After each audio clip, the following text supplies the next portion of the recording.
एक बिजली के खंभे पर एक कागज चिपका देखकर मैं करीब चला गया और इस पर लिखी तहरीर पढ़ने लगा।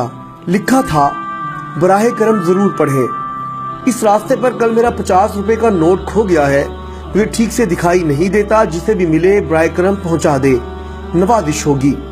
एड्रेस। ये पढ़ने के बाद मुझे बहुत हैरत हुई कि 50 का नोट किसी के लिए इतना जरूरी है, तो उस पते पर जाने का इरादा किया और गली में उस मकान के दरवाजे पर आवाज लगाई। एक ज़ईफा लाठी टेकती हुई बाहर आई। पूछने पर मालूम हुआ बड़ी भी अकेले रहती है और कम दिखाई देता है। मैंने कहा, माँ जी आपका 50 का नोट मुझे मिला है, इसे देने आया हूँ। ये सुनकर बुढ़िया रोने लगी। बेटा, अभी तक करीब 50 लोग मुझे 50 का नोट दे गए हैं। मैं अनपढ़ हूँ, ठीक से दिखाई भी नहीं देता। पता नहीं कौन मेरी इस हालत को देखकर मेरी मदद करने के लिए लिख कर चला गया। बहुत इसरार करने पर माई ने पैसे तो रख लिए, लेकिन एक दरखास्त की कि बेटा वो मैंने नहीं लिखा, किसी ने मेरी मदद की खातिर लिख दिया है। जाते हुए उसे फाड़ कर फेंक देना बेटा।